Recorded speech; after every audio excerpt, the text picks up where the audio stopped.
अस्सलामुअलैकुम, you all welcome to your own channel dental world. So आज का जो हमारा टॉपिक है, क्योंकि हम लोगों ने 3 चैप्टर्स कर लिए थे, तो जो चौथा हमारा चैप्टर है दैट इज़ जेनेटिक्स। तो सबसे पहले ना आप लोगों को पता होना चाहिए कि भाई जेनेटिक्स है क्या। ये जो लफ्ज़ है जेनेटिक्स से एक्चुअली है क्या। जेनेटिक्स का मतलब होता है simply the study of inheritance.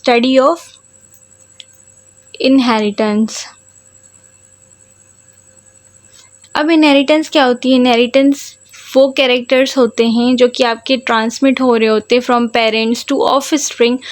उन कैरेक्टर्स को सिंपली हम लोग क्या बोलेंगे, इनहेरिटेंस। जैसे फॉर सपोज हमारा जो हम किसी को बोल रहे होते हैं कि भाई तुम्हारे जो बाल हैं वो तुम्हारी मदर जैसे हैं या फादर जैसे हैं, घने हैं या पतले बाल हैं। या फिर हम लोग किसी को बोल रहे होते हैं कि भाई तुम्हारी हाइट जो है वो तुम्हारे बिल्कुल फादर जैसी है, मदर जैसी है। तुम्हारे लुक्स जो हैं वो अपनी मदर जैसे हैं, लाइक दिस।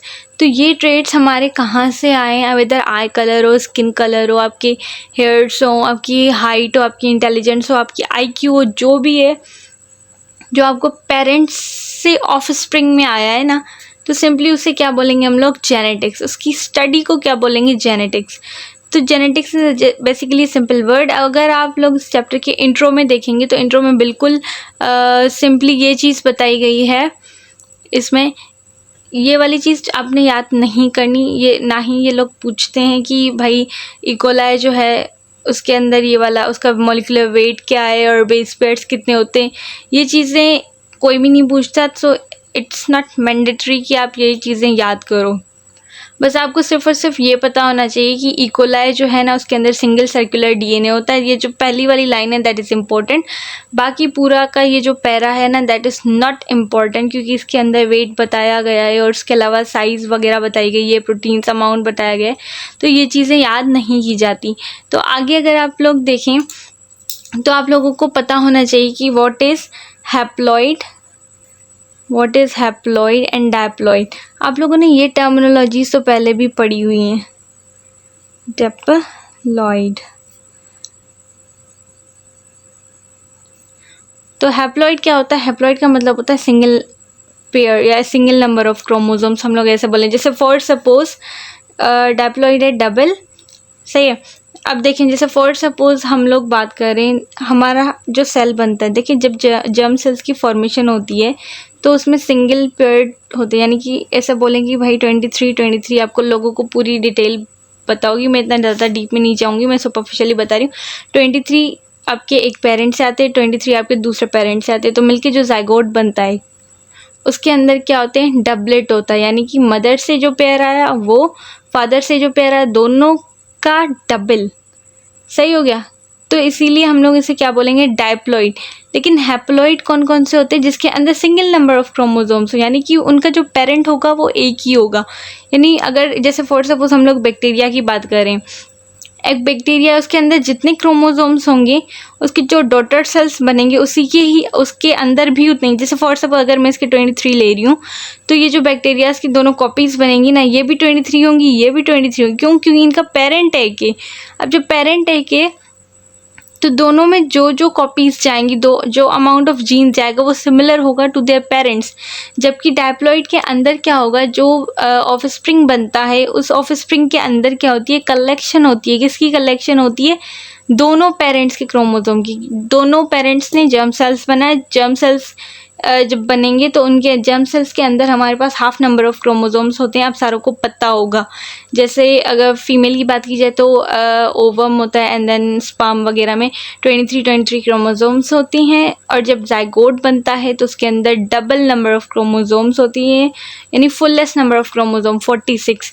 तो इसे क्या बोलेंगे हम लोग, डैप्लॉइड नंबर ऑफ क्रोमोसोम। जबकि बैक्टीरियाज वगैरह के अंदर क्या होता है, हैप्लॉइड नंबर ऑफ क्रोमोसोम, यानी कि उनके अंदर सिंगल होता है। अगर एक बैक्टीरिया उसके अंदर 2 क्रोमोसोम हैं तो उसका जो ऑफस्प्रिंग बनेगा वेदर 2 बन रहे हैं तो उसके अंदर भी 2 ही क्रोमोसोम होंगे। ऐसा नहीं होगा कि अगर इसके अंदर एक है तो यहाँ पे 2 आ जाएं या यहाँ पे 2 आ जाए, नहीं, क्योंकि इनका पेरेंट ही एक है। लेकिन जब डायप्लॉइड की बात की जाए तो डायप्लॉइड के अंदर पेरेंट ही 2 हैं तो दोनों को कम्बिनेशन आएगा। यहाँ तक बात क्लियर होगी। उसके अलावा आप लोगों को एक और टर्म पता होगा, ये नाम तो सुना होगा, अलील। अलील बेसिकली होती क्या, it's a copy of gene. अब देखिए फॉर सपोज हमारे पास ये एक क्रोमोसोम है, सही, और ये भी एक क्रोमोसोम है, राइट। अब यहाँ पे एक जीन है जिसका नाम मैंने दिया जीन ए। अब यहाँ पे भी उसकी कॉपी है, जैसे फॉर सपोज मैंने नाम दिया जीन ए, ठीक है। तो अब ये एक जीन है, ये पूरी क्या है, ये एक जीन है, ये क्या है, ये भी एक जीन है, लेकिन ये दोनों आपस में क्या होंगी, ये एलील होगी। क्यों? क्योंकि ये एक जीन है और ये उसी जीन की कॉपी है। तो हम लोग जो कॉपी होगी उस ओरिजिनल जीन की, उस कॉपी को क्या बोलेंगे, सिंपली एलील बोलेंगे। उसके अलावा अगर आप यहाँ पे देखें तो मैंने एक क्रोमोसोम पे कैपिटल ए मेंशन किया हुआ है और एक क्रोमोसोम पे मैंने स्मॉलर ए मेंशन किया। अब ये जो कैपिटल ए है it basically shows the dominant gene. क्या शो करेगा, ये शो करेगा आपकी डोमिनेंट जीन। अब डोमिनेंट जीन क्या होती है, वो जीन जो अपना इफेक्ट शो करे। जैसे फॉर सपोज हम लोग बोलते हैं कि भाई हमारे बाल लंबे हैं, या मैंने किसी को बोल दिया कि भाई तुम्हारी IQ बहुत ज़्यादा अच्छी है। अब फॉर सपोज मदर और फादर की बात करें तो मदर की उसकी IQ बहुत ज़्यादा अच्छी है, फादर की भी अच्छी है लेकिन इतनी ज़्यादा नहीं है, मदर की बहुत ज़्यादा अच्छी है। और जो ऑफस्प्रिंग है उसकी IQ बिल्कुल सिमिलर टू हर मदर है। सही बात हो गई। तो अब हुआ क्या कि जो मदर की जीन थी, क्योंकि वो डोमिनेंट थी, डोमिनेंट का मतलब होता है कि वो क्या करे, वो दूसरे की जीन को मास्क कर दे, उसके इफ़ेक्ट को ब्लॉक कर दे, उसके इफ़ेक्ट को ही ख़त्म कर दे। तो उस जीन को हम लोग क्या बोलेंगे, डोमिनेंट जीन। वो जीन जो एक्सप्रेस हो आगे चल के, जो अपना इफेक्ट शो करे, जो डोमिनेंटली शो हो, मतलब पूरी तरह अपना इफेक्ट शो करे, तो उसे हम लोग क्या बोलेंगे, डोमिनेंट जीन। और ये जो स्मॉलर से मैंने रिप्रेजेंट की हुई है इसे बोलेंगे हम लोग रिसेसिव जीन। रिसेसिव जीन क्या होती है, वो जीन जो जिसका इफेक्ट मास्क किया जाए। जैसे डोमिनेंट जीन है, जब ये एक्सप्रेस होगी तो ये क्या करेगी, ये इसके इफेक्ट को मास्क कर देगी, इसके इफेक्ट को ख़त्म कर देगी। जैसे मैंने बोला कि अगर मदर है उसके पास डोमिनेंट जीन है, तो फादर होगा उसके पास क्या होगी, रिसेसिव जीन। सही है। तो अगर रिसेसिव जीन फादर के पास है और वो शो नहीं हो रही, इट मीन्स उस जो बच्चा है उसकी IQ जो है वो कम नहीं है। इट मीन्स कि उसके फादर ने उसकी जो जीन है वो उन्होंने एक्सप्रेस नहीं की, बल्कि उसने कौन सी वाली जीन एक्सप्रेस करी, जो उसकी मदर से उसको मिली थी, that is the dominant gene. अब मदर की जो जीन है वो कौन सी जीन हो गई, डोमिनेंट जीन, और उसके जो फादर की जीन थी that is recessive gene. Okay, so हमारा जो अगला टॉपिक है दैट इज़ म्यूटेशंस। आपको पता है म्यूटेशंस क्या होती हैं, basically these are the permanent changes. हाँ, कभी कभार ये रिकवरेबल होती हैं, हाँ, जब कभी एक कर रही हूँ कहीं पे और रिकवर हो सकें तो बोल सकते हैं, लेकिन यूजुअली म्यूटेशंस को हम लोग परमानेंट चेंज ही बोले होते हैं। इट मीन्स कि वो इरिवर्सिबल है, वो रिवर्स नहीं हो सकती, वो अपनी नॉर्मल पोजीशन में नहीं आती म्यूटेशंस। और जो हमारे पास म्यूटेशंस की मोस्ट कॉमन टाइप्स बताई गई हैं वो क्या है, वो बेसिकली 3 बताई गई है। Number 1 we have got base substitution. क्या होती है, base substitution, right. Base substitution के बाद आ जाती है हमारे पास फ्रेम शिफ्ट म्यूटेशन। ये आप सारों ने इंटरमीडिएट लेवल पे पढ़ा होगा। फ्रेम शिफ्ट म्यूटेशन आती है हमारे पास, राइट। और जो तीसरी होती है दैट इज़ हमारे पास ट्रांसपोसोन्स और इंसर्शन सीक्वेंसेस। क्या होती है, ट्रांसपोसोन्स और इंसर्शन सीक्वेंसेस का मैंने पहले भी बताया था, चले मैं इसमें दोबारा एक्सप्लेन कर दूंगी। Insertion sequences, right. तो चले सबसे पहले बात करते हैं हम लोग बेस सब्स्टिट्यूशन की, कि आखिर बेस सब्स्टिट्यूशन होता क्या है। देखिए, बेस सब्स्टिट्यूट का मतलब क्या होता है, सिंपली रिप्लेस, यानी कि वो चीज़ क्या हो, वो रिप्लेस हो वहाँ से। और क्या रिप्लेस हो, बेस। आपको पता है बेसिस 4 टाइप के होते हैं। DNA जब भी बनता है तो उसमें 4 टाइप के बेसिस होते हैं, एडेनिन, थाइमिन, साइटोसिन, ग्वानिन, ठीक है। एडेनिन बॉन्डेड होता है विद थाइमिन और साइटोसिन ट्रिपल बॉन्डेड होता है विद ग्वानिन, राइट। तो ये होते हैं बेसिस। अब बेस सब्स्टिट्यूशन के अंदर क्या होगा, आप अगर लफ्ज़ से ही देखें कि भाई ये जो बेसिस होंगे ना ये सब्स्टिट्यूट होंगे। जैसे फॉर सपोज आप लोगों ने एक डिजीज़ पढ़ी होगी, सिकल सेल एनीमिया, याद है आप लोगों को। सिकल सेल एनीमिया में आप लोगों ने क्या पढ़ा था, ये जो हमारे पास बीटा ग्लोबिन चेन होती है, क्या होती है हमारे पास, बीटा ग्लोबिन चेन होती है। उसमें 6 नंबर पर ग्लूटामिक एसिड जो होता है, हमारा ग्लूटामिक एसिड है, वो रिप्लेस हो जाता है किससे, वेलाइन से, राइट। तो ये भी बेस सब्स्टिट्यूशन में ही आ जाता है। क्यों? क्योंकि एक ही पॉइंट पे एक ही चीज़ रिप्लेस हुई है एक ही चीज़ से, तो उसे हम लोग क्या बोलेंगे? Simply base substitution. अब देखें बेस सब्स्टिट्यूशन जो है वो कब हो सकती है, यानी क्या चीज़ होगी बेस सब्स्टिट्यूशन हो हमारे पास। देखें अब हमें पता है कि भाई ये डीएनए स्ट्रैंड है, ठीक है, फॉर सपोज ये डबल हेलिक्स होता है, हमें पता है कि डीएनए का स्ट्रक्चर क्या होता है? Double helix. अब यहाँ पे आरएनए सॉरी डीएनए पॉलीमरेज लगा हुआ है। अब डीएनए पॉलीमरेज क्या करेगा? ये रेप्लिकेट करवाएगा और इसको मतलब अनजिपिंग करवा के और फिर जो है ना उसको रीड करता जाता है वो, एंड देन उसके अपोजिट बेसिस को लगाता जाता है। अब या तो इस जो डीएनए पॉलीमरेज है यहाँ पर, इसे रीडिंग में कोई एरर हुआ हो, ये जो डीएनए पॉलीमरेज है यानी जब ये हमारे पास रीड करता जाता है और अनजिपिंग करता जाए, आप लोगों को पता होगा कि ये जो अनजिपिंग होती है ये क्यों होती है? बेसिकली जब डीएनए को रेप्लिकेट करना होता है तो ये लाजमी है कि ये दोनों स्ट्रैंड्स की अनजिपिंग हो, और अनजिपिंग के बाद ये जो ये पॉलीमरेज है ये रीड करता जाता है। या तो इससे मिस्टेक हो गई हो, यानी कि इसने कोई चीज़ छोड़ दी हो, या इसने किसी बेस को ध्यान में नहीं रखा, या एवं ही उसने रीड कर दिया, उससे कोई एरर हो गया हो, या फॉर सपोज कोई हमारे पास देखिए सबसे पहला क्या था हमारे पास जो डीएनए पॉलीमरेज है, डीएनए पॉलीमरेज सही है, डीएनए पॉलीमरेज ठीक है, उसमें उससे रीडिंग एरर हो गया हो, या सेकेंडली कोई भी हमारे पास म्यूटाजिन आ गया हो। म्यूटाजिन जो म्यूटेशन कॉज करवाता है उसे हम लोग म्यूटाजिन बोलते हैं, और जो चेंजिंग लाता है उस चेंजिंग को हम लोग क्या बोलेंगे? म्यूटेशन। सही है, तो म्यूटाजिन जो है ये फॉर सपोज डीएनए की हाइड्रोजन बॉन्डिंग जो है, हाइड्रोजन बॉन्डिंग को डिस्टर्ब कर रहा हो, राइट। तो ये दोनों चीज़ें करके ये चेंजिंग ला सकता है। ये डिपेंड कर रहा है कि वेदर कौन सी कंडीशन हो रही है, या तो डीएनए पॉलीमरेज की गलती है, या तो कोई म्यूटाजिन आके म्यूटेशन कॉज करवाए, ठीक है। तो सिंपली क्या होगी हमारे पास जो हमारा जो ओरिजिनल बेस होगा, जैसे फॉर सपोज यहाँ पर एडेनिन है डबल बॉन्डेड है थायमीन के साथ, ठीक है। तो जब ये रीड करेगा, फॉर सपोज इसने इसको पता नहीं लगा, इसने इसको इग्नोर कर दिया, राइट।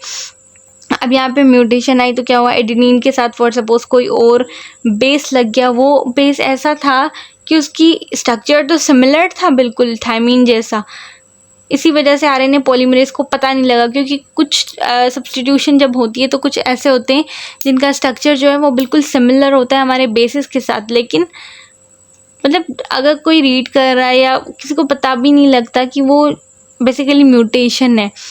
तो इस तरह का सिमिलर स्ट्रक्चर होता है उन बेसिस का, वो एक्चुअल बेसिस नहीं होते, वो रॉन्ग बेसिस होते जो आके लग जाते हैं उन पे। सही बात हो गई। उसके अलावा ये जो हमारी बेस सब्स्टिट्यूशन है, बेस सब्स्टिट्यूशन के हमारे पास 2 टाइप्स बताए गए हैं। सबसे जो पहला टाइप है वो हमारे पास है मिससेंस म्यूटेशन। मिससेंस म्यूटेशन, अब मिससेंस म्यूटेशन में होता क्या है? सिंपली एक जो बेस है आपका वो सब्स्टिट्यूट होगा किसी दूसरे बेस के साथ, राइट। ये बिल्कुल सिंपल है, यानी कि सिंगली बेस चेंज हो आपका, ये वेदर कोडोन वगैरह है, यानी वो सिंपली क्या करेगा, जब बेस चेंज होगा तो बेस चेंज होगा, इन द रिजल्ट क्या होगा, आपकी जो डिफरेंट अमीनो एसिड्स है ना वो चेंज, मतलब अमीनो एसिड जो बनता है वो आखिर में वो चेंज हो जाता है, और अमीनो एसिड की वजह से आपकी प्रोटीन ही चेंज हो जाती है। जाहिर सी बात है अगर प्रोटीन चेंज हो गई तो आपको जो मेजर इफेक्ट शो करवाना था, आपकी जो चीज़ बननी थी वो चीज़ चेंज हो गई। Number secondly we have frame shift mutation, sorry we have nonsense mutation. सही है। So firstly we have missense mutation, number second we have nonsense mutation. अब नॉनसेंस का मतलब क्या होता है? Simply stop codon. आपको पता है स्टॉप कोडोन्स का दूसरा नाम नॉनसेंस कोडोन्स भी है। जैसे फॉर सपोज हमारे पास UAA आ गया, UGA है, या फिर हमारे पास UAG है, तो आपको पता है ये सारे स्टॉप कोडोन है। वैसे क्या होता है नॉर्मली, अब ये हमारी प्रोटीन चेन बनी और ये बनी होती जब तक इसको बनना होता है, इन दी एंड हमारे पास स्टॉप कोडोन आ जाता है। लेकिन अगर हम लोग बात कर रहे हो नॉनसेंस म्यूटेशन में, तो ये प्रोटीन की कंप्लीशन हो ही नहीं होती, इससे पहले ही हमारे पास जो स्टॉप कोडोन है वो आ जाते हैं, और प्रॉपर इसकी कंप्लीशन किए बगैर ही जो है वो म्यूटेशन कॉज हो जाती है, और ये चीज़ जो ये प्रोटीन जो बन रही थी ना, वो प्रोटीन बनना स्टॉप कर जाती है। किसकी वजह से? ये स्टॉप कोडॉन्स की वजह से। तो चेंजिंग किसकी वजह से आई? हमारी स्टॉप कोडॉन्स की वजह से। इसी वजह से इसको क्या बोलेंगे? Nonsense mutation. ओके, तो जो हमारी जो दूसरी टाइप थी म्यूटेशन की, वो कौन सी थी? That is our frame shift mutation. क्या थी हमारी? Frame shift mutation. अब फ्रेम शिफ्ट म्यूटेशन में होता क्या है बेसिकली? सिंपली क्या बोलेंगे हम लोग? वन और मोर, क्या? वन और मोर देन वन जो है हमारे पास, जब बेस सब्सटीट्यूट हो जाए, यानी एक से ज़्यादा, क्योंकि अगर एक हो रहा तो हमारी बेस सब्सटीट्यूशन हो रही थी। लेकिन अगर हमारा एक से ज़्यादा कोई बेस सब्सटीट्यूट हो रहा है, जैसे फॉर सपोज में हमारी आ जाती है डिलीशन हो गई, डुप्लीशन हो गई, डुप्लीकेशन हो गई, राइट, ट्रांसलोकेशन हो गई, ट्रांसलोकेशन, इन्वर्जन, राइट। तो ये सारी फ्रेम शिफ्ट म्यूटेशंस की ही टाइप हैं, ये जो चार हैं। डिलीटेशन का मतलब है कि आपकी कोई भी सीक्वेंस हो, सही बात है, उस सीक्वेंस में एक आध जो है ये आपका बेस डिलीट हो जाए। डुप्लीकेशन में का क्या मतलब है? ये नॉर्मली 3 थे अगर फॉर सपोज, तो इसमें एक आध ऐड हो जाए, जैसे 3 से ये 4 बन गए। ट्रांसलोकेशन का मतलब होता है पूरी की पूरी जो मतलब एक जगह है, जिससे जैसे फॉर सपोज ये क्रोमोसोम है, ठीक है, क्रोमोसोम से एक जगह से वो अगर सेम क्रोमोसोम पे है तो वो एक अलग चीज़ होगी, वो डिफरेंट क्रोमोसोम पे होगी तो वो डिफरेंट टाइप में चली जाएगी। लेकिन ट्रांसलोकेशन का सिंपली मतलब क्या होता है कि वो एक जगह से जो है ना, वो सीक्वेंस उठ के फिर दूसरी जगह पे चली जाए, राइट। देन हमारे पास इन्वर्जन होती है। इन्वर्जन का मतलब क्या होता है? सीक्वेंस उल्टी हो जाना। जैसे फॉर सपोज हमारे पास एक सीक्वेंस है जिसका नाम है ABCD, राइट। तो अगर इसकी इन्वर्जन हो जाएगी तो ये किस फॉर्म में कन्वर्ट हो जाएगी? DCBA, right, this like this. सही वो बात हो गई। तो इसमें क्या हुआ? हमारे पास सीक्वेंस ही उल्टी पुल्टी हो गई, सीक्वेंस बिल्कुल उलट हो गई। जैसी नॉर्मल सीक्वेंस ही हमारे पास उसकी बिल्कुल अपोजिट आ गई, राइट। तो ये फ्रेम शिफ्ट में होते हैं। अब इसकी वजह से क्या होता है? हमारे पास जो राइबोसोम का रीडिंग फ्रेम होता है, यानी जहाँ पे, क्योंकि हमें पता है कि राइबोसोम, देखिए राइबोसोम के 2 सब यूनिट होते हैं, एक छोटा सब यूनिट होता है और एक मतलब बड़ा सब यूनिट होता है। इस तरह का कुछ स्ट्रक्चर होता है राइबोसोम का, राइट। तो यहाँ पे बीच में ये जो आता है mRNA और ये इसको रीड कर रहा होता है, राइट। तो इसका जो रीडिंग फ्रेम होता है ना राइबोसोम्स का, वो शिफ्ट होता है। राइबोसोम्स का जो रीडिंग फ्रेम होता है, क्या होता है? रीडिंग फ्रेम वो शिफ्ट हो जाता है। क्या हो जाता है? शिफ्ट। अब उस शिफ्टिंग की वजह से रिजल्ट में हमारे पास क्या बनेगा? जाहिर सी बात है, हमारे पास जो अमीनो एसिड्स होंगे, क्या होंगे? हमारे पास अमीनो एसिड्स होंगे, वो क्या होंगे? वो डिफरेंट होंगे। और जब वो डिफरेंट होंगे तो उनके रिजल्ट में हमारे पास इनएक्टिव प्रोटीन बनेगा। क्या बनेगा हमारे पास? Inactive protein. अब इनएक्टिव प्रोटीन मतलब भाई जो प्रोटीन बनी इन दी एंड वो किसी काम की ही नहीं थी, वो बिल्कुल फालतू थी, यानी कि वो कोई काम ही नहीं करेगी। क्योंकि क्या होगा? एक से ज़्यादा बेस जो है ना, वो या डिलीट हो गए या ऐड हो गए या ट्रांसलोकेट हो गए या इन्वर्ट हो गए, तो क्या होगा? सिंपली हमारे पास इनएक्टिव प्रोटीन जनरेट होगी इन दी एंड।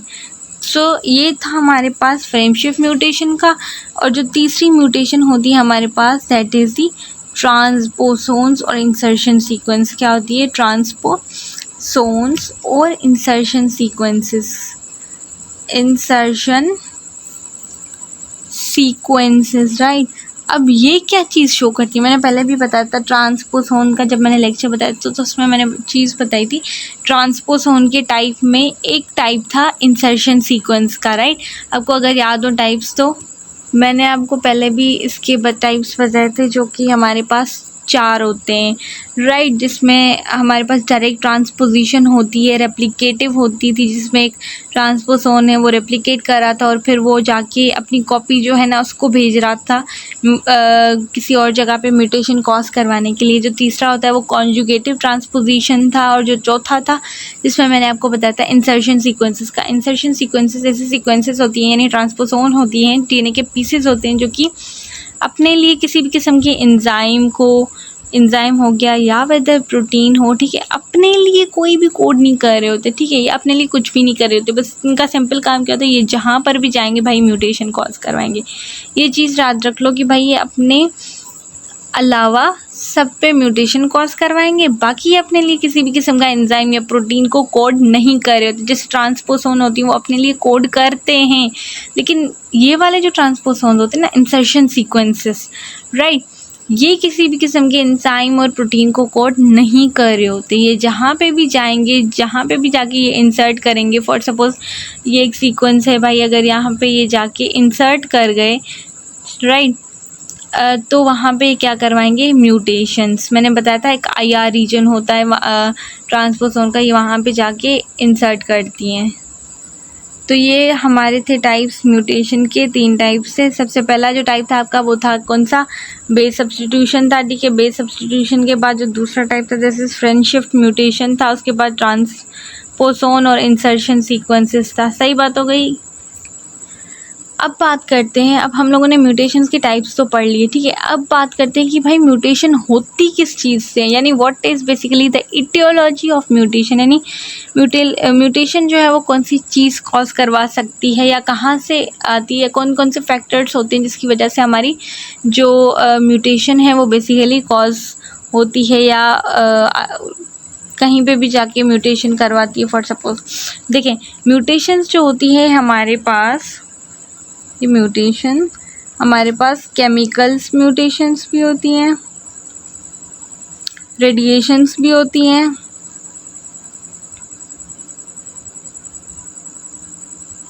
और हमारे पास ये वायरसेस भी कॉज करवाते हैं। अब देखिए, केमिकल्स का मतलब है कोई भी केमिकल्स, जैसे फॉर सपोज हमारे पास कुछ केमिकल्स ऐसे होते हैं, जैसे वी हैव गॉट मिथाइल होते हैं, तो हमारे पास क्या होती है, मिथाइलेशन होती है, ठीक है। कहीं पे हमारे पास क्या होती है, मिथाइलेशन होती है। अगर आप बुक में देखें तो no need to memorise 5 bromo uracil होता है, जो कि मतलब एनालॉग ही होता है किसी का, ये सिंपली क्या करता है, ये रिप्लेस कर देता है। तो ये चीज़ें मेमोराइज़ नहीं करनी, आपने जो मेजर चीज़ मेमोराइज़ करनी है वो क्या होती है कि कोई भी केमिकल आ जाए, जैसे फॉर सपोज सिंपली अगर हम लोग बात करते हैं मिथाइल की, तो मिथाइल के अंदर मिथाइलेशन होती है, या कोई भी अल्काइल हो गया, लाजिम नहीं कि वो मिथाइल हो, कोई भी अल्काइलेटिंग एजेंट हो, आपका इथाइल हो गया, प्रोपाइल हो गया, whatsoever the alkylating agent is, आप लोगों ने क्या सिंपली बोलना है कि भाई केमिकल की वजह से चेंजिंग आ रही होती है। देन रेडिएशन, अब आपको पता है रेडिएशन हमारे पास 2 टाइप्स की होती है। सबसे पहले हमारे पास UV radiation, then we have got X rays, right. अब UV रेडिएशन की बात करें तो आपको पता है कि इनमें इंटेंसिटी जो होती है, इनकी जो शिद्दत होती है वो इतनी ज़्यादा नहीं होती, जबकि एक्सरेज की शिद्दत बहुत ज़्यादा होती है।